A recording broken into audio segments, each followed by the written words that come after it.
우기는데 이길 장사가 없다는 속셈일까요? 현재 예장통합 전국장로회연합회 수석부회장 선거를 보면 이 말이 연상됩니다.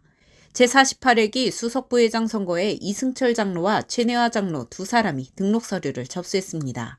하지만 이승철 장로만 후보 등록된 상태입니다. 이승철 장로가 강북협의회 회장이라는 직위를 이용해 자신의 추천서에는 도장을 찍고 상대 후보인 최내화 장로의 추천서는 거부한 것입니다. 물론 이승철 장로는 강북협의회 임원회의 결의라고 주장합니다.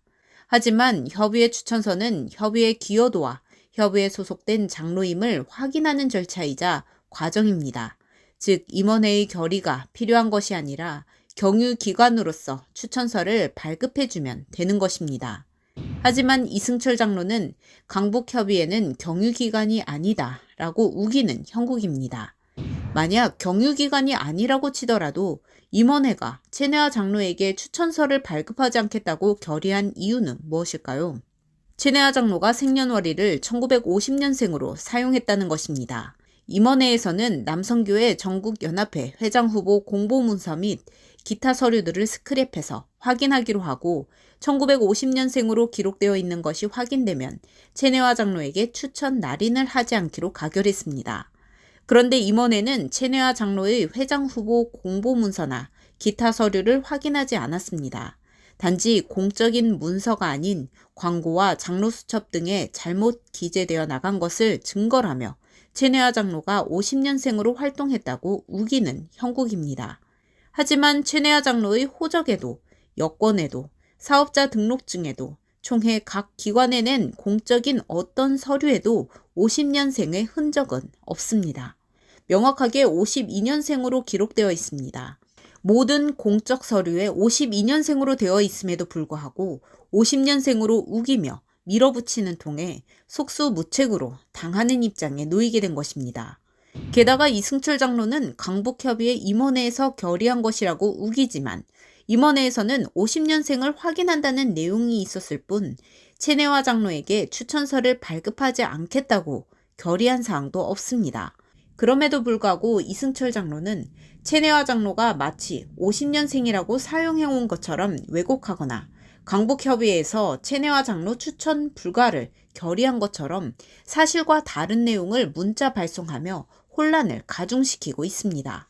우기기의 연쇄 효과는 여기서 끝이 아닙니다. 이승철 장로 측의 우기기로 밀어붙이는 통에 최내화 장로 측이 추천서를 발급받지 못하면서 논란이 가열되자 선관위원장은 전국장로회연합회 전 회장단의 자문을 받기로 했습니다. 전국장로회연합회 회칙 제29조 1항에 따르면 본 회칙의 유권 해석 및 미비 사항은 전 회장단의 자문을 받아 임원회에서 결정한다고 되어 있기 때문입니다.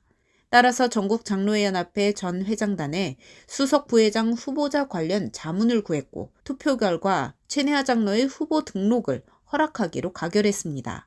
따라서 이러한 결정 사항을 받아 임원회에서 결정하면 될 일이지만 임원회는 이를 곧바로 선관위로 다시 넘겨 투표를 통해 부결시켰습니다. 이에 최내화 장로가 속해 있는 서울서 노회 장로회에서 재심의를 요청했습니다. 그러나 장로회연합회 정기총회가 코앞에 다가왔음에도 임원회는 아직까지 답변이 없는 상태입니다. 생년이 52년생이라 해도 전국장로회연합회 회칙에 따른 전 회장단의 자문과 결의에도 불구하고 우기다로 일관하는 통에 아직까지 최내화 장로는 후보 자격을 얻지 못하고 있습니다. 사실 전국장로회 수석 부회장 자격은 임원선거관리 규정 제3장 6조 2항에 따라 부회장 또는 부회장을 역임한 자, 현재 시무교회에서 10년 이상 근속하고 있는 장로로 되어 있습니다. 따라서 최내화 장로는 그 자격으로서 전혀 문제가 없습니다. 그럼에도 불구하고 상대 후보의 우기기에 속수무책인 상태입니다. 게다가 최내화 장로 측이 법적인 소송을 진행했다고 문제를 삼기도 했습니다. 법적인 소송은 이승철 장로가 속해 있는 서울노회 장로회에서 진행한 것을 방어 차원에서 서울서노회 장로회에서 불가피하게 진행한 것입니다. 하지만 이 또한 마치 최내화 장로가 먼저 소송을 한 듯한 뉘앙스를 풍기며 우기기로 일관하고 있는 것입니다. 그러나 32,000여 명의 장로가 회원으로 있는 전국장로회연합회를 차기에 대표할 수석 부회장을 뽑는 자리에 이런 우기기로 밀어붙인 후보가 선출되는 것이 합당할까요? 한국교회 수많은 해결해야 할 과제 앞에 막중한 사명감을 가지고 나아가야 할 자리가 단순히 우기기로 감당할 수 있는 자리일까요? 이제 기대할 수 있는 것은 900여 명의 총대입니다. 지난 정기총회에서도 총대들의 허락에 의해 후보로 등록되어 당선된 사례가 있습니다. 물론 우기는데 장사 없다는 말도 있지만 우긴다고 다 되는 것은 아니라는 것을 총대들은 보여주어야 합니다. 공정한 기회를 통해 공명정대한 선거가 이루어지고 이를 통해 한국교회와 예정통합 교단 발전을 위해 힘쓸 일꾼을 뽑는 막중한 책무가 총대들의 손에 달렸습니다. 하야방송 기자의 시각 전민주 기자입니다.